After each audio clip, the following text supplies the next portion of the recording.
That's why we didn't decide to change it. Hold the phone, Alex. Is this an F1 Feeder Series exclusive at the moment? Pretty much, yeah.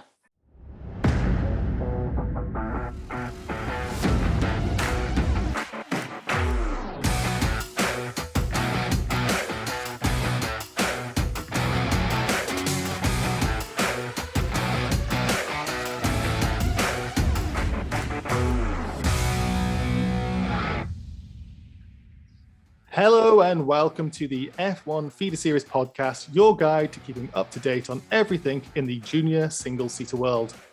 I'm your host, Jim Kimberley, and this week, while F1 left Imola behind, it was a turn of two Feeder Series championships to tackle the Italian weather.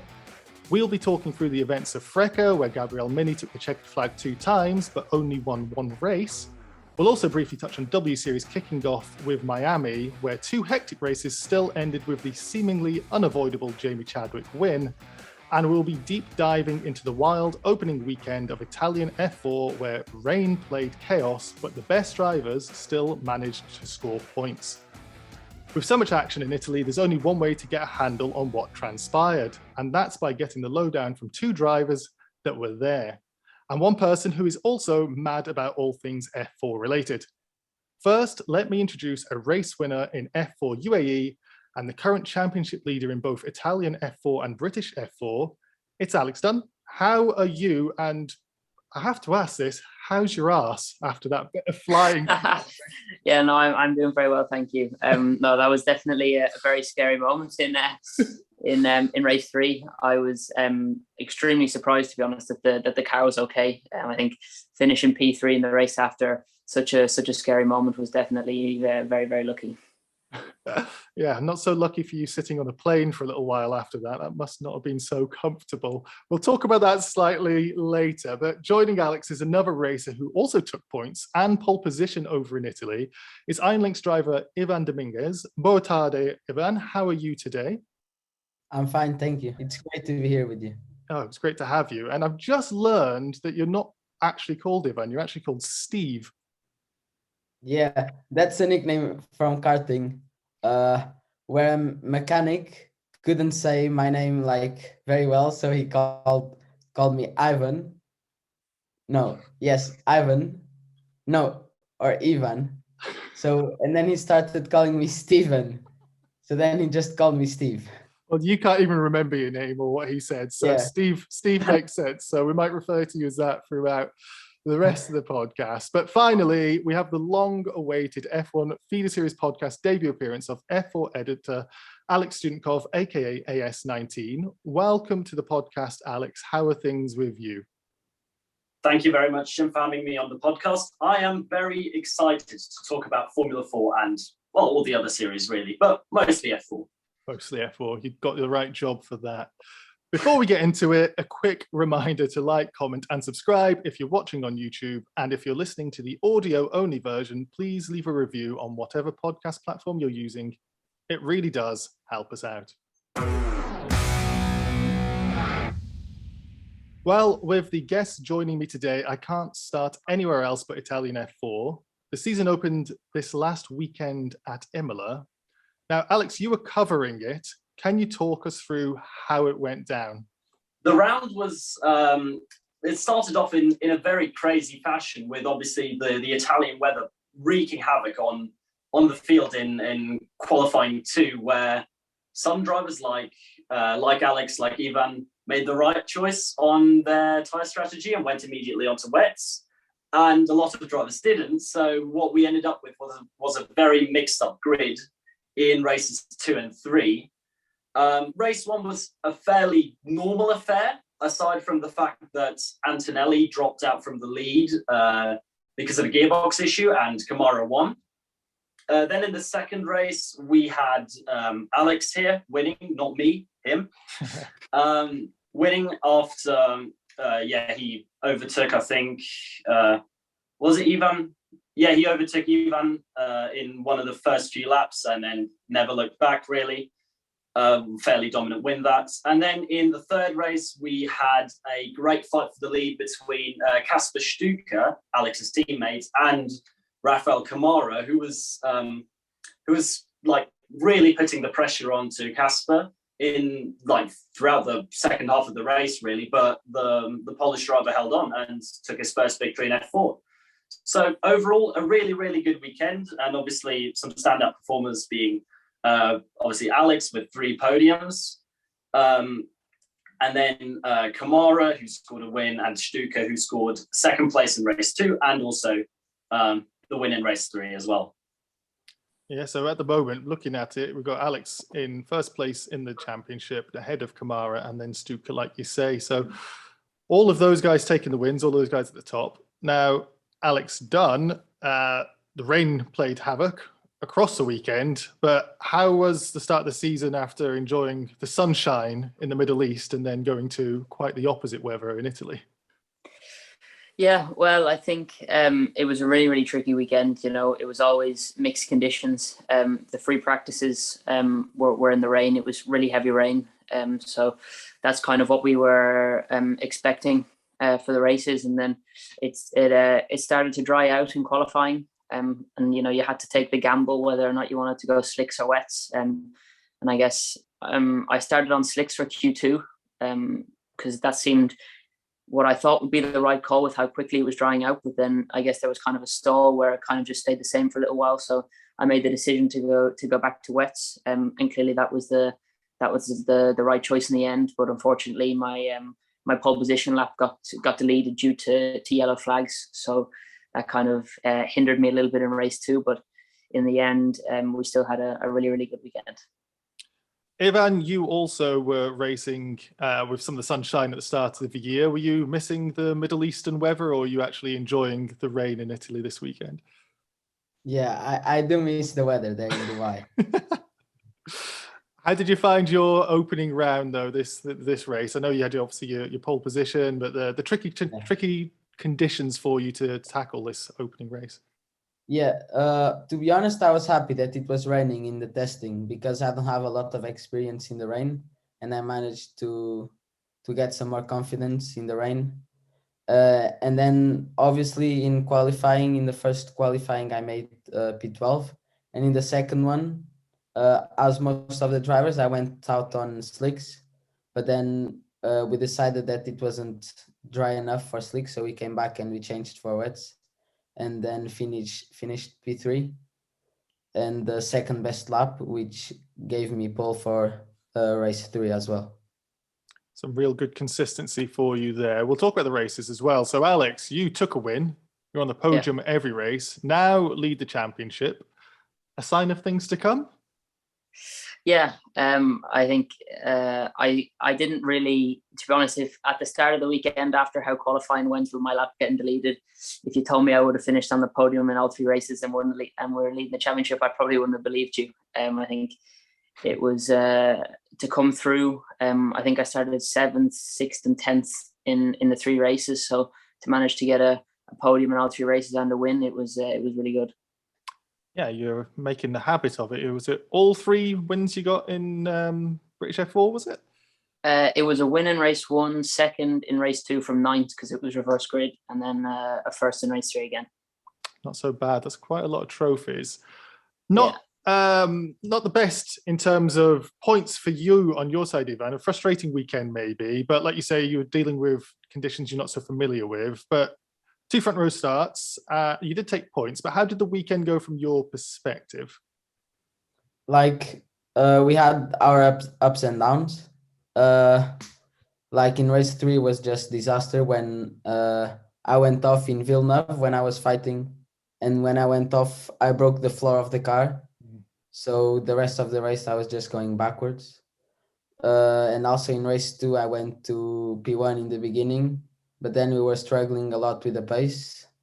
But we'll just have to learn from it and come back stronger next round in Misano. Were you encouraged by the qualifying pace that you did have, though? Because obviously you're starting so high in 2 of the races. Is that something you're going to be quite confident about for the rest of the season?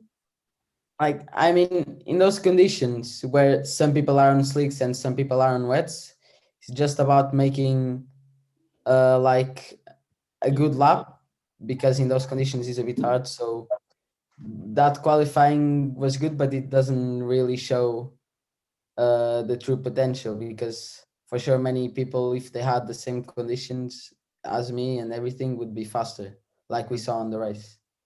So we will just have to work hard. Now we'll have 4 days of testing before the next race, and we'll see how it goes. Very entertaining for us watching at home, like Alex and I, but perhaps not so entertaining for you guys when you're trying to just do your utmost best. Now, Alex, one of the championship favourites is the Mercedes Junior and Prema driver, Andrea Antonelli, but he leaves Imola with just 1 point. Now, Alex, as in AS19, where did it all go wrong for him? Well, the weekend started really well. I mean, he got pole position for race 1 and he was leading until lap 10 out of 15 when, let's say, his gearbox died. So yeah, he didn't score points from that race, which was very unfortunate because he was controlling the race. He would have had 25 points. Would have been a brilliant start to the season, but it was not to be. Then I think in race 2 he started from the midfield because of the chaotic qualifying. He tried to move up the order, but then he hit a curb aggressively, and kind of that ruined his whole race. He had to pit for repairs, and then the race was pretty much over. And in race 3, he made a very desperate move on his teammate James Wharton down into Rivazza. That's the penultimate corner for anyone who isn't familiar with the track layout at Imola. It's a downhill left-hander. It's where Behrman crashed into Saucy in F3. Sorry, Ollie. Ollie's going to watch this, and Ollie will probably see a clip of this on Discord. So, sorry about that, Ollie. But yeah, and that meant that Wharton went off into the gravel, and Antonelli finished 4th, but then got demoted to 10th because of a 10-second penalty for that move. And now he's 55 points behind Alex in the standings, even though he was probably one of, if not the quickest driver on raw pace during the weekend.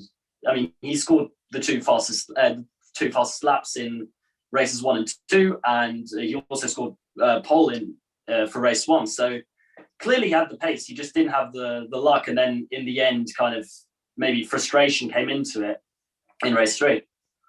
I'm just looking at the results at the moment, and it's fascinating to see that there's only 12 point scorers with a field of 33 odd drivers. So incredible consistency from those that did score points, and that's congratulations to both of you. Now, a question for both of you, and let's go Alex first here. It's a new Tatus car for you to drive with the F4 T21. How does it compare to the old Tatus you were driving last year? Well, I think it's definitely an upgraded car. I think now with the halo, for safety reasons as well, you kind of, as motorsport develops, they have to add all these things to make it safer. So I think it's probably a little bit harder physically to drive with the extra 30-40 kilos, and has a little bit more downforce and a little bit more horsepower now. So physically it's a little bit harder to drive, but I definitely I'm really enjoying the experience of the new car. How about you, Ivan, or Stivan, as I should call you? To be honest, I don't have a lot of experience with the old car, because as I told you yesterday, before I used the new car in UAE, I only had the 6 days of testing. That's 6 days more testing than I've had, though. Yeah, true. But yeah, it's a bit different, a bit more downforce, but it's not that different. So do you actually feel the downforce, Ivan, with driving it? Because when I've spoken to other drivers now, especially the one that graduate to F2, that's the big thing that they notice, is you just start getting more downforce as you go up the championship. Are you finding that you are feeling the benefits of extra grip? Yeah, you do, but also when you're racing, you have the dirty air, which is quite hard to manage during the race, and it's easy to make a mistake and go off. One of the problems you face with you is having the floor issues, but of course Alex not having so many floor issues despite absolutely cracking the curb in race 3. Now, You said earlier you felt fortunate the car didn't have any damage to that. How bad was it sitting in the cockpit? It was definitely a very scary moment. I tried to go around the outside of James in turn one. I think, it was just hard racing wheel to wheel. And unfortunately I ran out of road. I think, and then I hit one of the huge sausage curbs, and the next thing I knew I was sitting back like this up in the air. So it was definitely pretty scary. I think it was, I don't really know. It's a miracle that I didn't get damaged. I was kind of thinking in my head for sure that at least when I landed, I expected my front wing to be gone. Kind of like the situation with Kimi when he hit the curb and it took his front wing off. I expected that my front wing was going to be gone or have some sort of steering damage or something. So it was really, really lucky that there was nothing wrong with the car. Yeah, those sausage curbs. I mean, I've not been to Imola, sadly, but I've seen them at other circuits. And like for those watching on, you can't really tell the size of them. They're pretty significant, though. They're actual curbs, right? Yeah. I think even when you're driving, if you look at them, they don't seem that scary. They don't seem that big. But once you actually hit them, you kind of realize, okay, they're pretty big. So, but I think a lot of people would consider them a danger. I think when you hit them in that way, it is dangerous. But I also understand why they're there for other reasons. So you kind of just have to try and avoid them.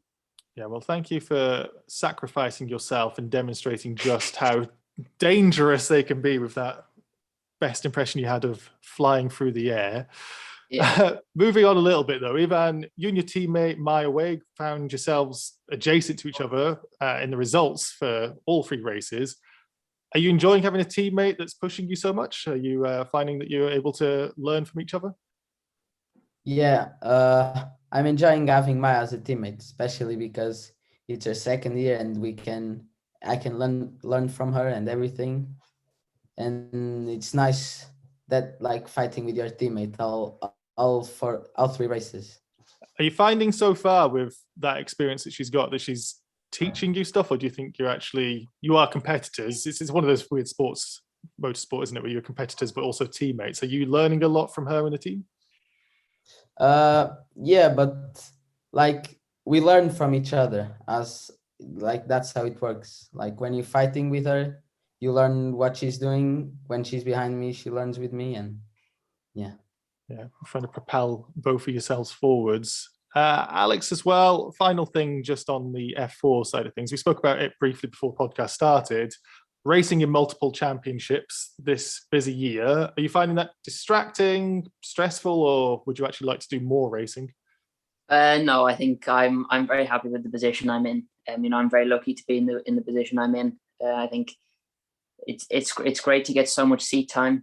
I know in the past I've not always been able to do a lot of testing for due to financial reasons. So now getting the great opportunity to be able to do 2 championships, get a lot of seat time and prep myself is really, really good. And I think it helps a lot to develop myself as a driver. And I'm really learning a lot from both teams. So it's really good for me.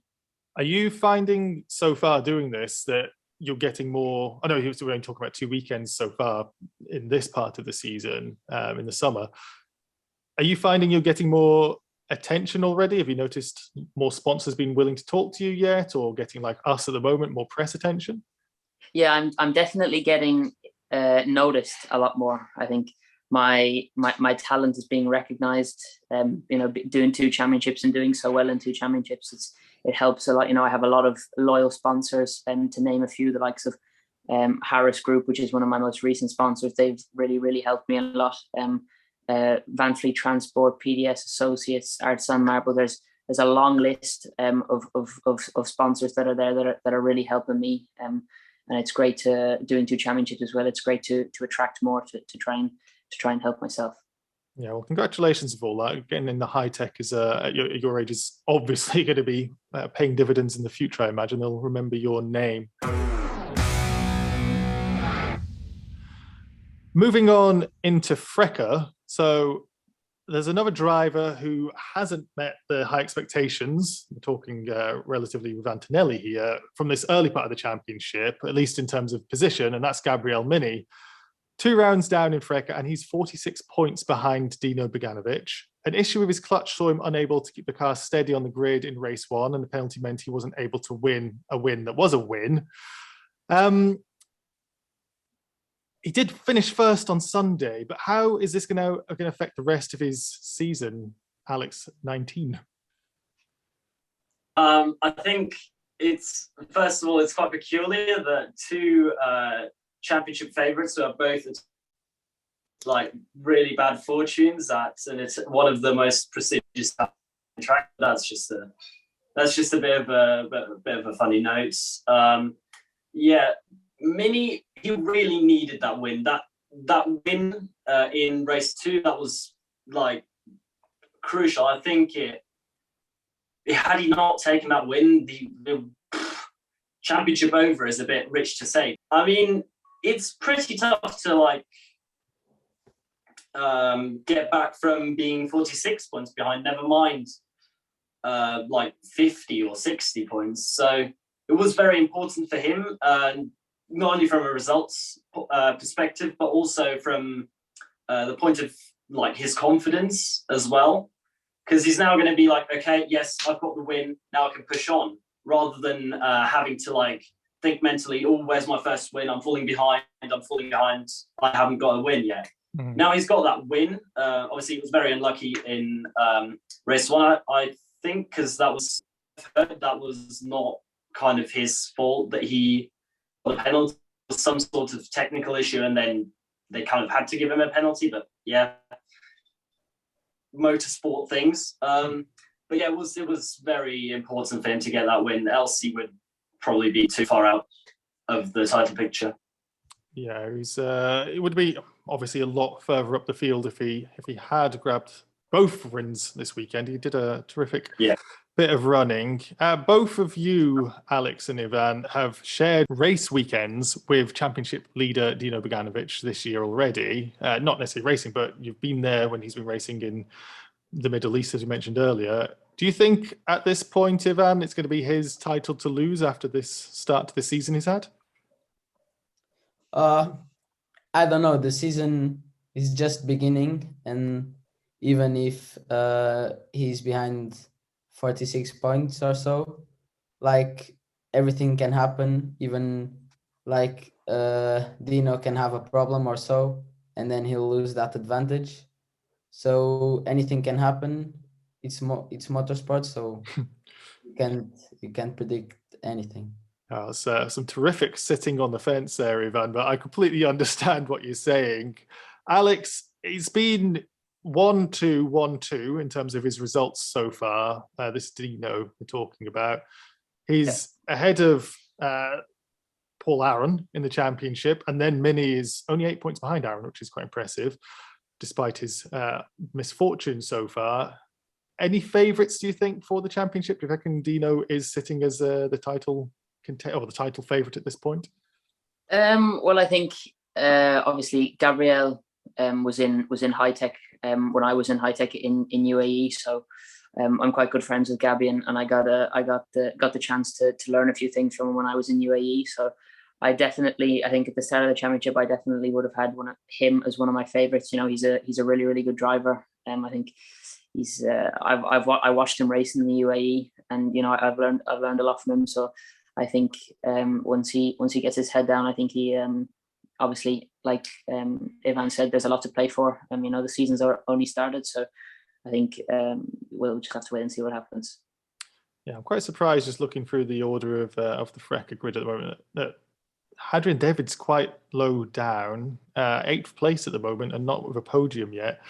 Some great races from Sebastian Montoya as well, from the rookie point of view. But yeah, it's a weird old championship.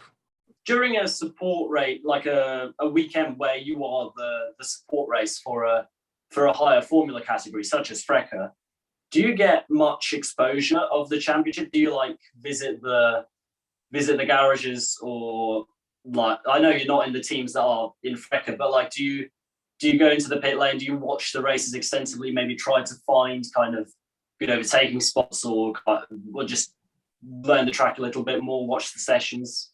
Well, I think I personally enjoy really watching the FRECA races. You know, there's a lot of good drivers in FRECA, so you can learn quite a lot. Especially, you know, there's a couple like Paul Aaron being a Mercedes junior driver, for example. So you can learn a lot. I think you can see, you know, the different overtaking opportunities, like you mentioned. So although it's a different car, you know, they have different downforce packages, so the dirty air might be slightly different in different places. So, but you can still learn, and gives you a good idea of what to expect when you're racing. Little shout out there to Ivan for doing some brilliant Zoom muting during a cough or a sneeze. How about you, Ivan? Do you watch FRECA when you're at the race as well? Yeah, I do watch FRECA, and it's kind of helpful in some ways where you can watch them fighting, and if you are in the same position when you're racing, you can always know what to do. And yeah, that's pretty much it. Yeah, it's a good track as well at Imola, because it's not the easiest place to overtake, but you see some terrific passes when you're watching on the telly, especially this weekend in FRECA. And yeah, Gabriel Bortoleto, one of the previous guests on the F1 Feeder Series podcast, great shout out to him for some of his overtakes on Sunday. And also to Tim Tramnitz, who scored his first points at Imola. Gabriel got his first podium. Tim got his first points. So shows, guys, Alex and Ivan, if you come on the podcast, good things happen. So I'm sure good things will happen to you soon too. A word for or about Sami Megatuni, because he had a massive crash in race 1, and he lost consciousness for a moment, and he couldn't partake in race 2. So just wishing him all the best and hoping he recovers fully in time for Monaco. Actually, yeah. Yeah, it's difficult. Chris McCarthy, a previous guest as well, commentating over that. Very difficult. You could tell he was doing it masterfully, but we do, of course, wish him well with the recovery. Now, final bit before we go into the questions of the podcast from you guys, the audience, that is, we've got W Series, and before F1 raced on the streets of Miami, W Series had 2 quite exciting races. And yet somehow the familiar name of Jamie Chadwick took both wins, and now she has a 27-point advantage in the championship. AS19, Alex, how do you think this affects this sport's image? Because there was quite a lot of criticism causing Jamie to actually delete social media about her return into W Series this year. And now she's took 2 wins, which kind of confirms to some people that she shouldn't be there. I mean, now she's already more than 1 race win ahead of her nearest competitor. So from a personal standpoint, I don't think that there should be a feeder series that really that doesn't have the rule of kind of not letting the champions participate, because it's there for a reason. It's there so exactly this scenario doesn't happen, so that new talent keeps coming forward. And also from the perspective of some of the drivers that are like now going to finish second or now going to be battling for second or third, because Chadwick is just she's just too experienced in the car. She's just too good at that in that car. It's really unfortunate because they're going to miss out on, I think, £500,000 of prize money. So for someone like Abby Pulling or Nerea Marti or some other driver who could really who really needs that money to move up to F3 and to kind of show themselves as a driver on the biggest stage, it's holding them back, and that's just a bit. It doesn't sit right with me, I don't think. Do you think, though, that the problem is actually the series which Alex and Ivan are going to be attempting to get to pretty soon, that the cost of entry is just so high that's more of the problem rather than W Series thing? Because now Jamie's got, we assume, as we mentioned last week, $1 million worth of prize money plus some Williams help and everything, and she still can't get a seat in F3 or F2. Do you think that's the problem with motorsport as it is rather than a W Series issue? Well, in Chadwick's case, I mean, there were like pretty reliable sources or even drivers and engineers confirming that she would have had the money to move into an F3 seat, but one that would be in the lower half of the grid, maybe a Carlin or I don't know, like for example, a Carlin, which she would be able to afford. But like according to these sources, like this is not 100% fact, but I think it's pretty reliable evidence coming from like drivers who have the info. Not going to name the drivers, obviously, but yeah,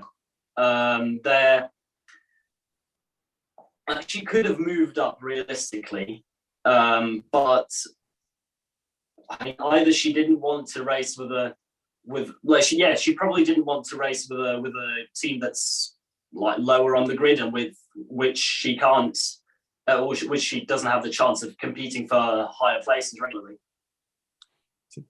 Never-ending problem, isn't it? If you want to make the progress and do very little with a, like you say, a lower half of the grid team, or do you want to stay where you are? Well, not in the case of feeder series, but like we see with some drivers not progressing. I mentioned Hadra and David earlier, not progressing and hopefully doing better. It's a tough thing to juggle. W Series, of course, so does have good visibility joining the F1 calendar. And Ivan, your teammates with Weug, who, like Chadwick, is another female driver backed by an academy. Do you think W Series is doing more for making motorsport more accessible to both genders than having a mixed gender grid in the lower ranks? Maya leads the secondary championship in Italian F4, but there's only 2 drivers in that.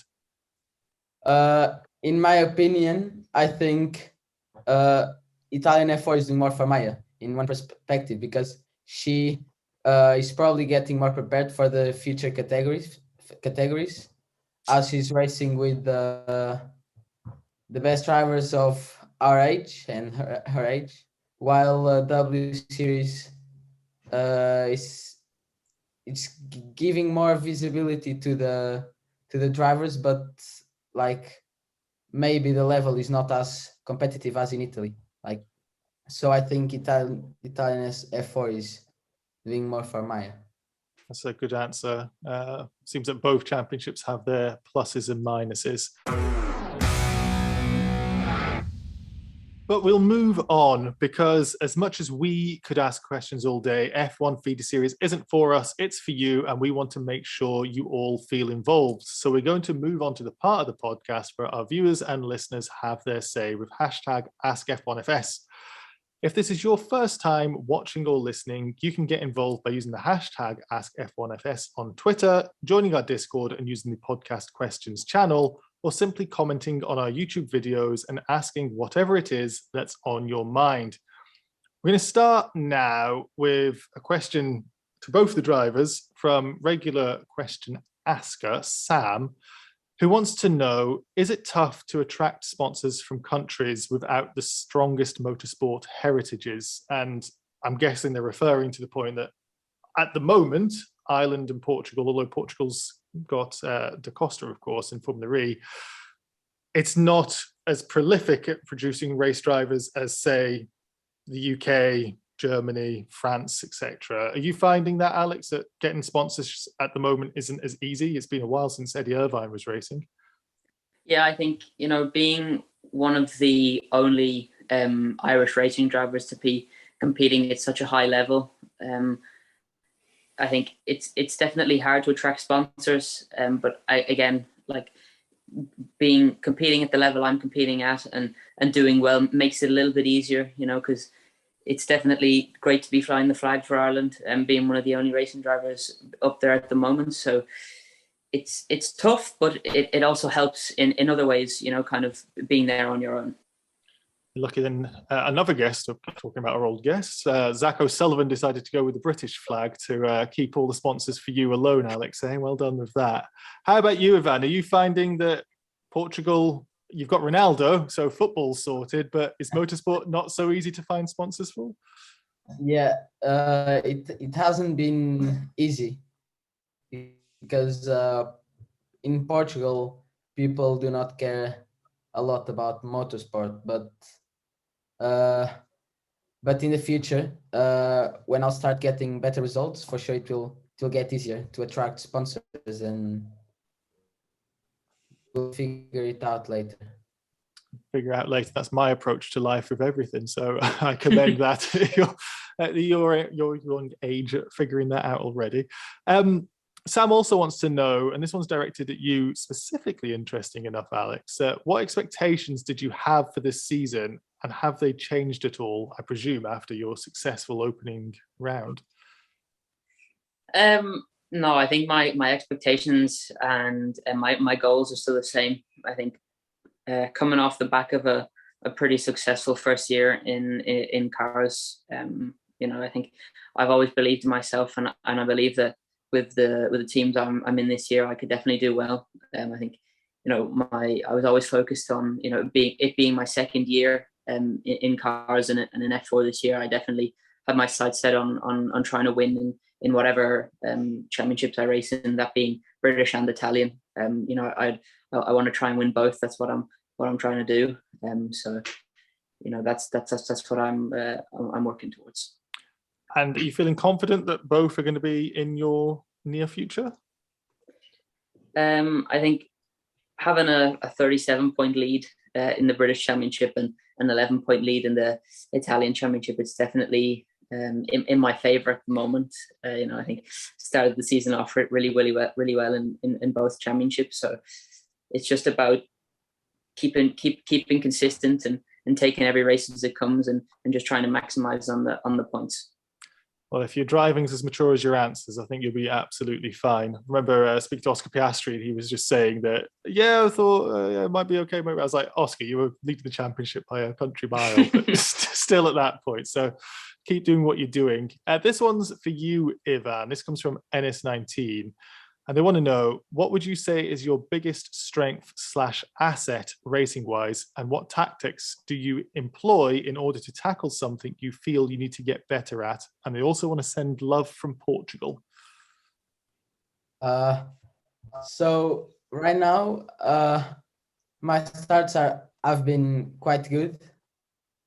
In the last race, I made a bit of a mistake in the start, but normally my starts are quite good. And to improve in something you're not good at, you just have to focus with your engineers and with the team, and focus on the little details and work on it during the weekend. That's how you improve those things.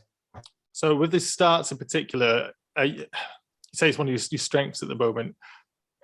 How do you think you get to practice that? Because this is the thing that I always wonder with the race drivers. It's such a pivotal point of the racing, but when you're practicing, you're generally just doing a lot of laps with the occasional pit lane start, right? But how do you get good at that? You just have to learn the technique, and from then onwards, you just have to have good reaction as well. And yeah, once you practice it quite a bit, it gets a bit easier. So is that when you see those drivers doing that little hit the lights challenges, do you really feel that it actually improves your reaction times? No, to be honest, it doesn't really help. Ivan, any chance of that company sponsoring you is just evaporating. It's good to warm up before the races and stuff, but it's different when you play with those lights and when you do the starts with the normal lights. Yeah, using your hands and using your feet. So there's a couple of different things for that, for instance. Yeah. Maybe Ivan could explain how you start an Italian F4 car. Because I think that would be pretty interesting for the viewers watching. So you just sit on your grid spot, and then you wait for the lights to start, and then with your right foot you'll go on the brake and on the gas, and with your left foot you'll go on the clutch, and then in the fourth light you'll start to release the clutch until you are on the biting point, and from there you just stare at the lights, and when the lights go out you just drop the brakes, and then you do the procedure with the clutch, and then you'll get that's how you get the start right for me. my experience in getting the timing right on Mario Kart just when the 2 comes on screen, that's my level, but you guys have got completely different levels. I think I could be a racing driver for the first 3 lights and then I'd leave it to the professionals because, yeah, that bit, I'm not even good on the F1 games with that. Sticking with some of the patriotism, though, there's another question here. This is directed at you, Alex, and from Barry, great Twitter name, Barry Leclerc. Your favourite karting track in Ireland, and wants to add, also being from Ireland, they're so proud to see you succeeding in F4 at the moment.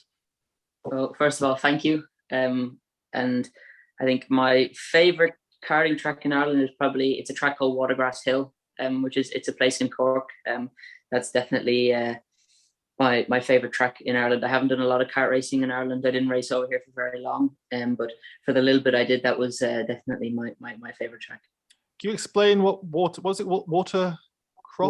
Hill it's called. Watergrass Hill. What sort of track is that? I presume there's some elevation change if it's called Watergrass Hill. It's actually a very up and down. Turn 1 is like a long flat out right hander, which has a big downhill in the middle of the corner. And then from then on until the last corner, it's quite tight and twisty and it's quite technical, which is, I like those sort of tracks, where the brain has to really be focused and it's quite technical. So I enjoy those type of tracks. Yeah, I've heard that Imola has been described as technical before, and you've done quite okay there. So clearly something going on with the tight and twisty ones. Next question as well for you, Alex, is from Dan Castle, who wants to know, why do you think there are so few drivers from Ireland on the F1 feeder series ladder right now, and also in the past? Well, I think, Ireland's not necessarily the biggest motorsport country in the world, and I think with the lack of financial support and how hard it is to get financial support, I think that definitely plays a factor and plays a role as to why there's so little Irish racing drivers at the minute. I think there's definitely, I know a lot of people that are in Ireland that are trying to get into racing, and like I said, that's the main problem financially with how expensive motorsport is at the moment. So yeah, I think that would be the main reason. Finance always come back to it. At the moment, though, I think, Alex, you want to keep everybody away so you can just steal all the sponsors for yourself to propel yourself forward. Definitely. This question comes to both of you. Let's go with you first, Ivan. It's from NS19 via Discord. Who do you look up to in terms of racing? Who is your inspiration? I do like Max Verstappen. I remember when he started to race in F1, and I've always watched him, and I really like his racing, so I look up to him pretty much. I find it interesting that you remember him. Like, for me, that just seemed like yesterday almost, whereas you guys, it's probably, you've seen him, when did you come in, 2015 or something? It's been a while, hasn't it? So I can understand why he'd be so appealing. Is it similar for you, Alex?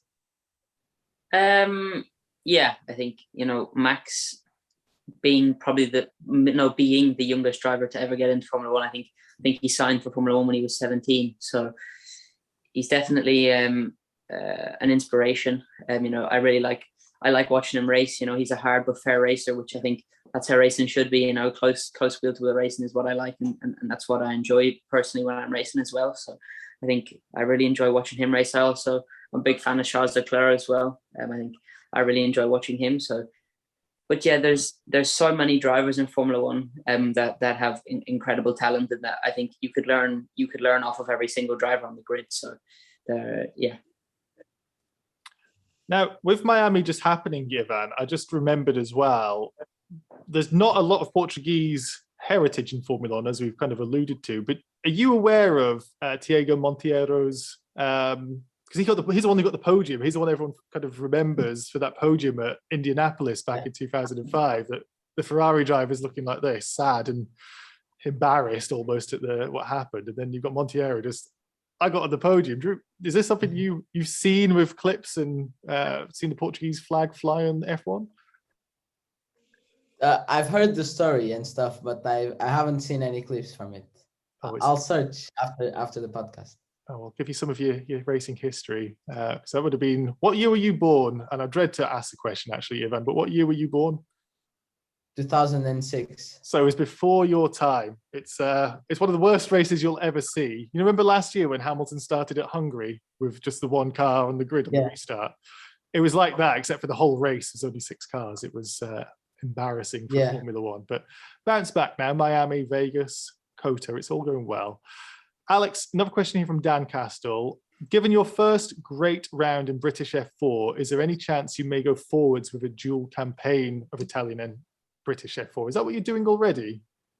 Yeah, I think I'll be racing this weekend at Brands again for the second round of the British F4, and I think the plan is to finish out the season. Amazing. And try and do the dual campaigin. Are there any weekends where the two clash? I think there's one weekend that clashes, which is the last round, which I think it's Brands GP for the last round of British, and it clashes with the last round of Italian at Monza. So they're the only ones that clash. Just a question from my side then. Have you got a sort of contract in place to say that you have to do Italian F4? Or if you had hypothetically, if you had the championship wrapped up in Italian F4 but not in British, could you cut and go to Brands? I think that'll have to be decided when the time comes. That is a brilliant answer. I show you mature answers. You've got that well done. But no, well, you've got a target now, right? Just get both championships wrapped up before the finales. And you don't have to worry about it. Last couple of questions now. NS19 by Discord for you, Ivan. Alongside F1's feeder series and other forms of motorsports having become more and more popular in Portugal, do you think there is much more interest in supporting a Portuguese driver going up the ranks from Portugal?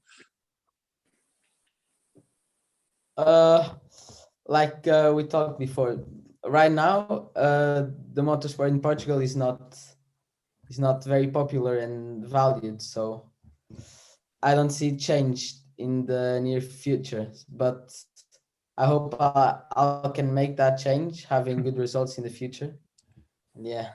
Did you find any difference with Portimao joining the calendar for those couple of years, last few years? Did you find you had more friends all of a sudden talking about Formula One? Yeah, quite a few people started talking about the F1 more, and also with the Drive to Survive Netflix series. Many people started watching it, and then at the school they start to talk about it, and suddenly they are F1 fans. But that's F1 experts when you're the one who actually knows how to drive the racing cars. Is that same for you as well, Alex, with Drive to Survive becoming more popular? You're finding more people know about it?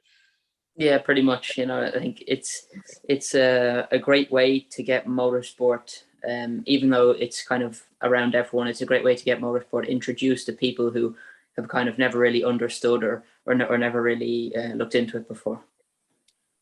Absolutely. I was actually going to ask this final question, but we just answered it, I think, with the question from Dan, because Tom Evans Photography wanted to know, is it frustrating knowing you could have such a good chance of winning British F4 after a great opening weekend, but only competing in the first round? It's unlikely. But that's changed now, obviously. You're going to be, by the sounds of it, progressing with the dual championships. So I guess it's a redundant question.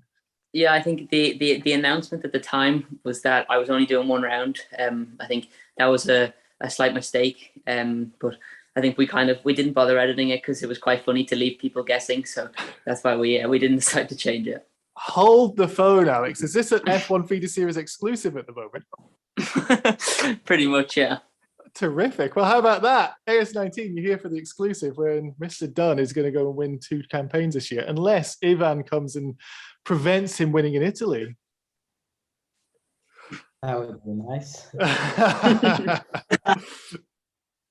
Can we just mention the final question? Can we just mention the final question from Tom Evans Photography on Discord, which was, what color is your toothbrush? Yes, I did see this, but it was done afterwards. So yes, Tom Evans Photography, thanks for bringing it up, AS19. Really important question. We'll round it out with this. What color is your toothbrush? Alex, Ivan, let us know. The people want to know. Mine's green. Of course it is. Yeah. Mine is white and blue. White and blue. I don't even know what that would. Mine is also white and blue. Interesting. Yeah, interesting stuff. What's your what colour is your toothbrush? Well, as the host, nobody really wants to know, but mine is actually brown because I've got a wooden one. I think it might be bamboo, but I've got a wooden one. So I'm trying to save the planet while these racing drivers burning petrol and wasting plastic, eh? What are you like? Yeah, I know. Kind of related to that question. Personally, I'm very superstitious. So I think I remember the reason my toothbrush is green is because we were going through the airport once and I got a new toothbrush and after I got the toothbrush, I went and won that weekend. So I decided to keep it because I thought it was good luck. don't keep it for like 10 years. You'll be there with it, with decrepit old toothbrush in 10 years' time. You'll save some weight at least with your teeth falling out from a toothbrush that doesn't work anymore. I'll tell you something, Alex. Of all the things I didn't expect to hear after that question was, I'm actually talking about the toothbrushes. There's an anecdote to go with it. So keep on surprising us. I think that's a great place to wrap up because I don't think we can ascend to any higher than that. So I want to thank all three guests. That's all the time we have this week. Thank you, everybody, for watching and listening. If you'd like to have your question asked on a future episode, use the hashtag AskF1FS on Twitter. Drop any questions below if you're watching on YouTube, or let us know what questions you have on your mind on our Discord. Look for the Podcast Questions channel. And if you are watching on YouTube, dropping a like on the video, leaving a comment and subscribing to the channel all really helps us out. And if you're listening, leaving a review on the podcast platform you're listening on is greatly appreciated. Finally, check out f1feederseries.com for more feeder series insight and follow F1 Feeder Series 1, F1 FS Americas and F1 FS Live on Twitter. You can find the links to all of those, plus the Twitter accounts for myself and everybody else on the podcast in the YouTube description or the podcast show notes. Until next time, we have been the F1 Feeder Series podcast. Goodbye.